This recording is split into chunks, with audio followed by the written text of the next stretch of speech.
I'm Sam, and when I graduate, I want to work at a fashion magazine. Hi, I'm Catherine Stanford, a journalism and government senior, and I'm going to law school next year. I want to move to New York and work for a major women's publication. After I graduate, I'd like to go work for a newspaper, but work on their websites and do videos to accompany their stories. Probably work for an art magazine because I'm minoring in art history. After I graduate, I want to move to New York and work for a big magazine, but I think I want to work in the marketing department of the magazine because I'm also doing business foundations.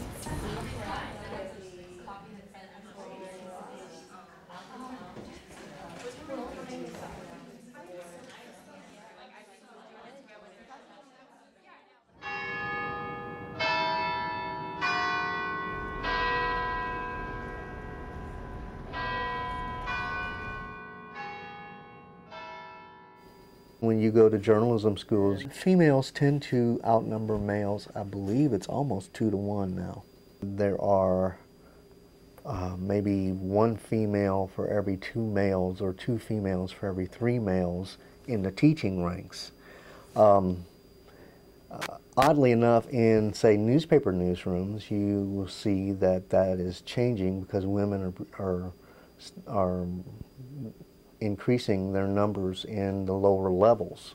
But again, as I said earlier, when you get to the management levels, you find the old ratios still hold up. There might be 2 male managers to every female manager, and so it's, you know, it's called a glass ceiling, but at the same time, I think it's more complex than that.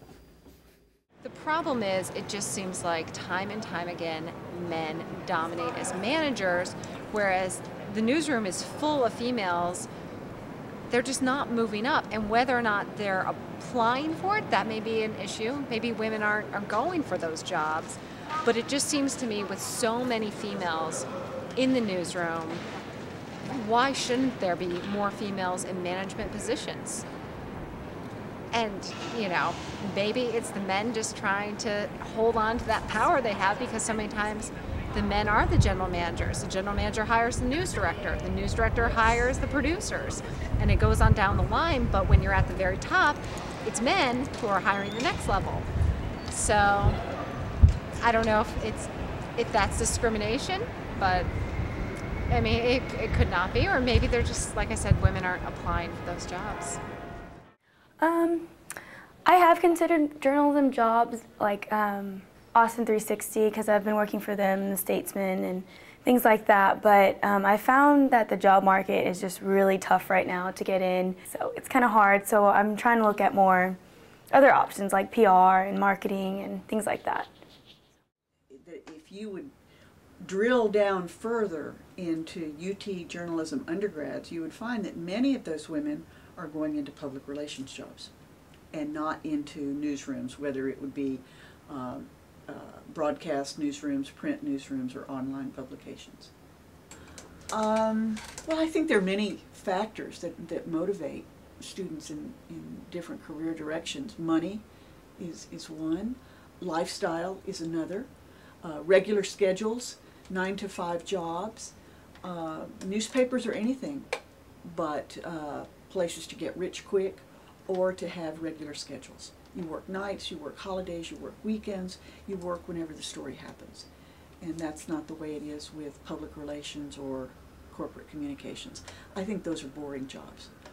I want to be where the action is and be, you know, chasing a story and getting the news before anybody else does. So, I mean, that's fine if that's what they want to do, but I think it would be very boring.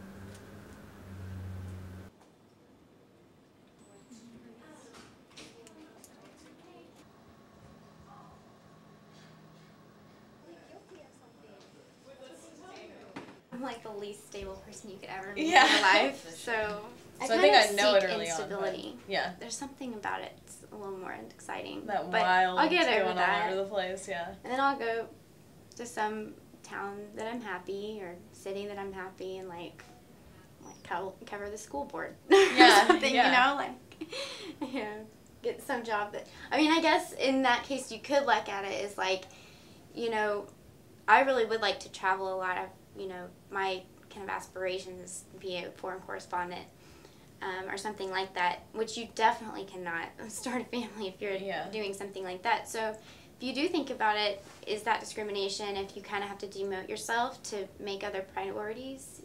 Personally, I feel like, you know, if like you're changing your priorities, that you know, you can't consider that the same thing. You know, when the time is ready, it's not going to be any kind of like demotion if, you know, that's what you want to happen. Yeah, and also what I want to do, you know, I would like to go into copy editing, and that's kind of, you know, going into that, I know that's something that will have set hours and, you know, will be a stable position. I'm familiar with this opt-out. I don't know if it's a policy, but it's the opt-out term, and I think it's so interesting. Being a woman today, we seem to have so many choices, but it seems more complex than ever before. There are the same demands at home, the nurture role, the nature role, and yet at the same time, we're trying to make strides in the male domain, that being like the workforce.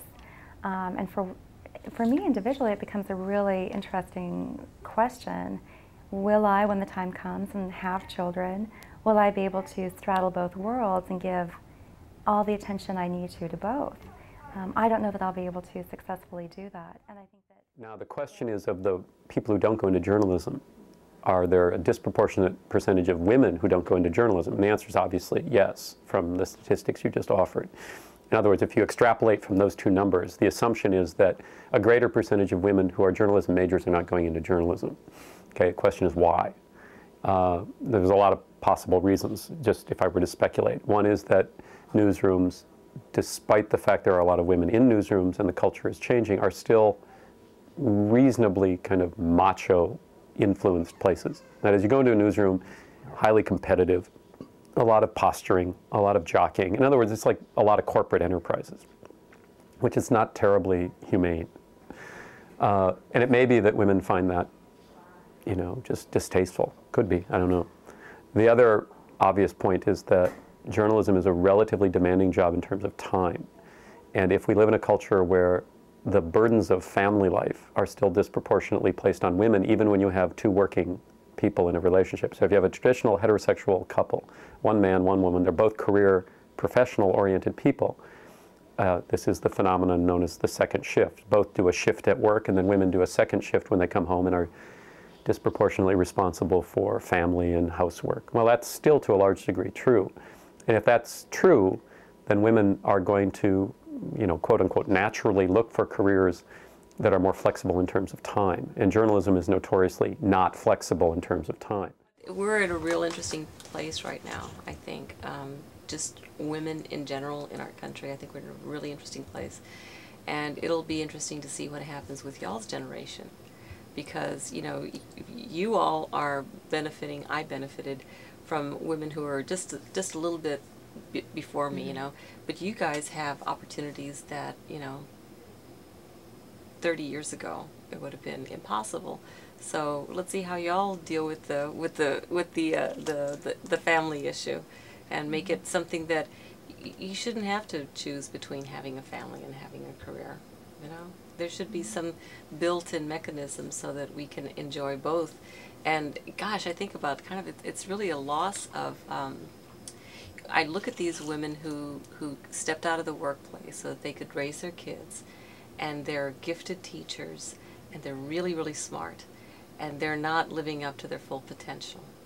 And I look at that and I think that's kind of a waste, you know. We're really not maximizing all our potential if we're not kind of like pushing people to fulfill their full potential. So I'm hoping that, you know, y'all will have some solutions that have really eluded us for all these generations. Yeah.